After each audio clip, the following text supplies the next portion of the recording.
নমস্কার, কেমন আছেন সবাই? সৃজিতশ্রীতে আপনাদের স্বাগত জানাই। আজকে চলে এসেছি আরও একটি নতুন ভিডিও নিয়ে।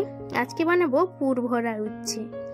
যারা উচ্ছে খেতে পছন্দ করেন না তারাও এই জিনিসটা এক নিমিষেই চেটেপুটে খাবেন। আসলে একবার এটা বানিয়ে ট্রাই করুন বাড়িতে, আশা করছি আপনাদের পছন্দ হবে। তাহলে চলুন রেসিপিটি শুরু করা যাক। তার জন্যে এইরকম বড় বড় সাইজের উচ্ছে নিতে হবে। উচ্ছেটা একটু বড় সাইজের হলে কি হয়, এর ভেতরে অনেকটা পরিমাণে পুর দেওয়া যায়। এবার উচ্ছেগুলোকে আমি মাঝ বরাবর কেটে নিচ্ছি। কেটে দেখুন এর ভেতরের যে বিচিগুলো হয় সেগুলোকে আমি একটা ছোট চামচের পেছন দিয়ে এগুলোকে বের করে নিচ্ছি।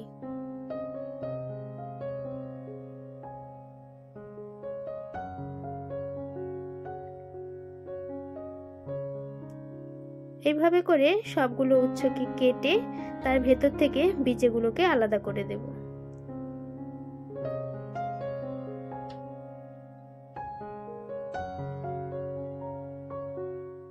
এটাকে অনেকে অনেক ভাষায় ডেকে থাকেন, আমরা বলি পুর ভরা উচ্ছে।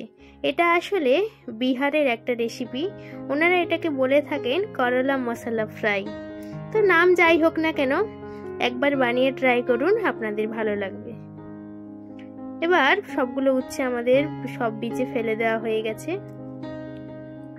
এরপর আমি নিয়েছি একটু হলুদ, সর্ষে, কাঁচা লঙ্কা, কয়েক কোয়া রসুন, একটা ছোট পেঁয়াজ, আর ওই যে উচ্ছে থেকে যেটা আমরা বের করে ফেলে দিয়েছিলাম উচ্ছের বিচিটা, সেইটা আমরা একটু নিয়ে নিলাম। আপনারা যদি চান এই উচ্ছের বিচিটা আপনারা নাও দিতে পারেন। এবার এই সব জিনিসগুলোকে আমরা একসাথে পেস্ট করে নেব। এখানে আমি শুধুমাত্র হলুদ সর্ষে ব্যবহার করেছি, আপনারা হলুদ সর্ষে আর কালো সর্ষে মিশিয়েও দিতে পারেন। এবার উচ্ছেগুলোকে আমরা লবণ আর হলুদ দিয়ে একটু ভাপিয়ে নেব।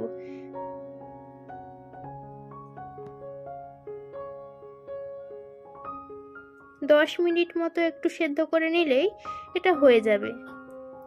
2-4 মিনিট পর যখন জলে বলক চলে আসবে তখন উচ্ছেটাকে একটু উল্টে পাল্টে সব দিকটা যাতে ভালো করে হয়ে যায় সেইভাবে আমরা এটাকে সেদ্ধ করে নেব। এটা কিন্তু পুরো রান্নাটাই আমি সাদা তেলে করছি।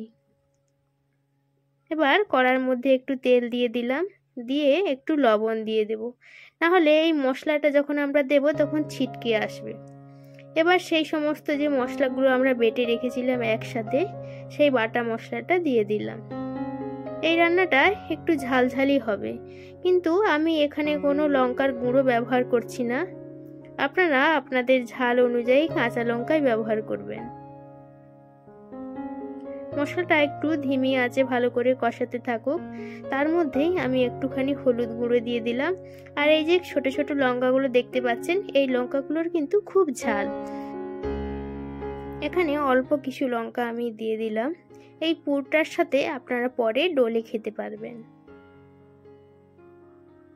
যারা একান্তই ঝাল পছন্দ করেন না খুব একটা, তারা আর এইভাবে কাঁচা লঙ্কা দেওয়ার দরকার নেই, যেটা বেটে দিয়েছিলাম সেটাই যথেষ্ট। প্রায় 5-7 মিনিট এভাবে ধিমি আঁচে এটাকে কষানোর পর দেখুন মশলাটা ভালো করে এভাবে কষে এসছে আর তেলটাও ছেড়ে দিয়েছে।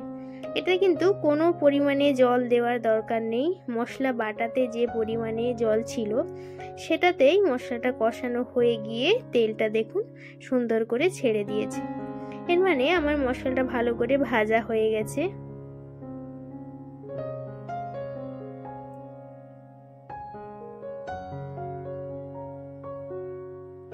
এবার আমরা গ্যাসটাকে অফ করে দেব। আমি প্রথমে তেলের উপরেই লবণ দিয়ে দিয়েছিলাম, আপনারা যদি না দিয়ে থাকেন তাহলে এখনই লবণটা দিয়ে একটু মাখিয়ে নেবেন।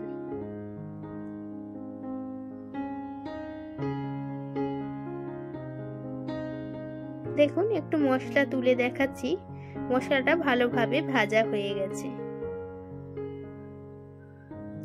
এতে আসলে একটু আদা যায় না, আমি কিন্তু এখানে কোনো পরিমাণে আদা দিইনি। উচ্ছেগুলো দেখুন আমি সেদ্ধ করে ভালো করে জল ঝরিয়ে নিয়ে চলে এসেছি। এরপর ওই মশলাটা আমি এর মধ্যে একটু ভরে দেব। বেশি চেপে চেপে দিতে যাবেন না, একটু হালকা হালকা করে চারপাশে একটু মাখিয়ে দেবেন। আর পুরো ভর্তি করে ভরতে যাবেন না, একটু পরিমাণে খালি জায়গা রেখে দেবেন, না হলে যখন আপনারা ভাজবেন তখন ওই মশলাটা তেলের সাথে ছেড়ে চলে আসবে বাইরে। এটা তো আসলে আমরা কোনো ব্যাটারে চুবিয়ে ভাজছি না, ডাইরেক্ট এভাবে আমরা তেলের মধ্যে ভাজবো। তাই যদি আপনারা ভর্তি করে মশলাটা দিয়ে দেন তখন এটা বাইরে বেরিয়ে আসবে। দেখুন এইভাবে করে আমি সমস্ত উচ্ছেগুলোর মধ্যে পুরগুলো ভরে নিয়েছি। এবার কড়াতে আরো সামান্য পরিমাণে সাদা তেল দিয়ে দেব। এরপর তেলটা গরম হয়ে গেলে ওই তেলের মধ্যে উচ্ছেগুলোকে দিয়ে দিন। দিয়ে এটা হালকা আঁচেই ভাজতে হবে, যাতে উচ্ছেটা তো সেদ্ধ হয়েই গেছে কিন্তু এর চারপাশটা লাল লাল করে ভেজে নিতে হবে। তো এগুলোকে একটু সময় নিয়ে, তাড়াহুড়ো করলে হবে না, এগুলোকে একটু সময় নিয়ে এপিট ওপিট ঘুরিয়ে লাল লাল করে ভেজে নেব।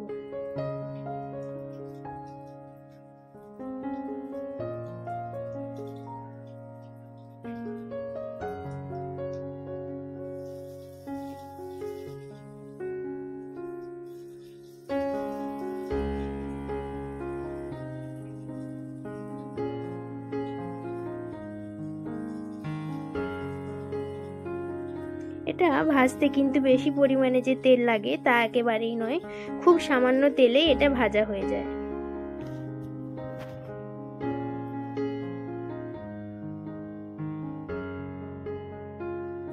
এটা আসলে আমার নিজস্ব কোনো রেসিপি নয়, এটা আমার প্রিয় একটা মানুষের কাছ থেকে শেখা রেসিপি।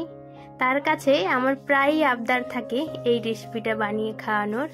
আপনারা অবশ্যই একবার বাড়িতে ট্রাই করবেন, আপনাদের খুব পছন্দ হবে। এইভাবে লাল লাল করে ভাজা হয়ে গেছে, এবার আমরা এটাকে নামিয়ে নেব। এটা দিয়ে অর্ধেক ভাত নিমিষেই খাওয়া যায়। বিশ্বাস যদি না হয় আপনারা একবার ট্রাই করুন।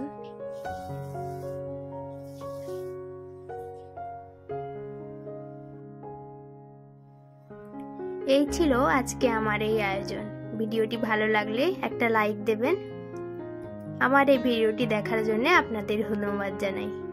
দেখা হবে আবার নতুন কোনো রেসিপি নিয়ে। ততক্ষণ পর্যন্ত সবাই সুস্থ থাকুন, ভালো থাকুন।